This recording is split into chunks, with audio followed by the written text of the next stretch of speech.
Semenjak tanggal 3 Juli kemarin kami sudah memberlakukan rekayasa pola operasi khusus perjalanan KRL, baik di Jabodetabek ataupun di Jogja Solo. Khusus Jabodetabek ini untuk operasionalnya, ini kami batasin mulai dari pukul 4 sampai pukul 21 malam hari. Ini juga kapasitasnya juga kita kurangi, yang awalnya sebelumnya itu adalah 72 per kereta, ini kita batasin menjadi 52 per kereta. Jadi ini adalah hal-hal yang kita lakukan di dalam PPKM darurat ini. Kemudian di sini juga kami memberlakukan aturan seperti stasiun dan KRL itu wajib double masker, atau boleh yang satu masker seperti yang saya gunakan saat ini ada KN90 gitu ya. Tapi kalau untuk medis yang biasa itu perlu double masker seperti masker kain agar kita bisa meminimalisir penyebaran virus di stasiun ataupun di atas KRL. Oke, baik. Kalau untuk persyaratannya sendiri, Bu Ana, apakah ada persyaratan tambahan seperti tes antigen, PCR, atau mungkin yang lain-lainnya?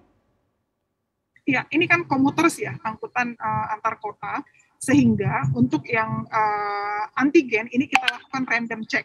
Jadi ada beberapa penumpang yang kami minta untuk dilakukan antigen, sehingga kita juga bisa melihat dan mengantisipasi beberapa penumpang yang mungkin terkonfirmasi virus, dia tidak masuk ke stasiun ataupun KRL, dan ini kita lakukan di luar sebelum penumpang melakukan gate in atau masuk ke stasiun, kita lakukan random check antigen di 6 stasiun padat, ditambah hari ini menjadi 7 stasiun. Jadi ada random check di Bogor, Bekasi, Tangerang, kemudian ada Cikarang dan Rangkas, kemudian di sore hari ada di stasiun transit yaitu Tanah Abang dan Manggarai. Baik, namun jika terdeteksi ada calon penumpang yang positif, seperti apa langkah antisipasi sendiri? Ya, jadi ketika kami menemukan reaktif ya untuk cek antigennya, kami akan berkoordinasi dengan Satgas dan Puskesmas terdekat agar bisa dijemput gitu untuk di follow up kembali untuk dilanjutkan pengecekan PCR-nya. Oke, baik. Kalau untuk pembatasan tadi yang Anda katakan, seperti apa cara dan juga strategi yang diambil? Karena memang kalau kita lihat di setiap stasiun ini kan pasti ada penambahan penumpang begitu, Bu Ana. Ya, jadi kita berlakukan namanya kuota per stasiun. Sehingga kalau kita bisa lihat saat ini kalau mau masuk stasiun itu ngantri. Itu karena apa? Karena kita melihat volume penumpang trennya seperti apa per stasiun, sehingga kita berlakukan kuota. Jadi misalkan Bogor sekian, Bojonggede sekian gitu. Pagi ini kami melihat penurunan yang lumayan ya, yang biasanya kita bisa melayani penumpang itu di atas 150 sampai jam 9, tadi kita sangat turun penumpangnya sekitar 30%. Jadi yang kami lakukan adalah melakukan update secara real time melalui aplikasi KRL Akses, di mana kami mengupdate apakah stasiun tersebut stasiun landai atau padat. Kemudian kami juga melakukan tadi kuota per stasiun dan melakukan penyekatan.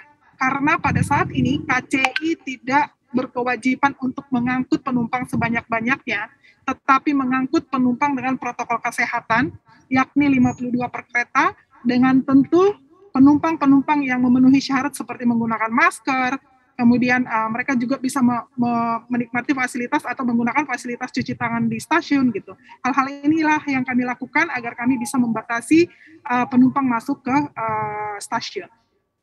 Baik, kalau untuk kategori penumpangnya sendiri, Bu Ana, apakah ada pelarangan untuk anak kecil dan juga lansia mungkin di tengah PPKM darurat ini? Ya, jadi memang aturan tambahan ya. Sebenarnya ini sudah kami lakukan semenjak awal-awal pandemi, yaitu pertama larangan berbicara di atas KRL, kemudian yang kedua larangan balita untuk naik KRL. Bahkan kami menghimbau anak-anak juga untuk saat ini jangan naik KRL dulu, karena banyak sekali terkonfirmasi yang kita dengar ya di usia anak-anak. Kemudian khusus lansia ini kami atur agar mereka itu bisa naik KRL tapi di luar jam sibuk, yakni pukul 10 sampai pukul 14 gitu. Bahkan ini untuk pedagang pun kita atur, kalau misalkan mereka pedagang yang masih harus berjualan, itu adalah boleh naik membawa barang tersebut itu di kereta pemberangkatan pertama, agar di kereta-kereta berikutnya social distancing tetap bisa kita lakukan di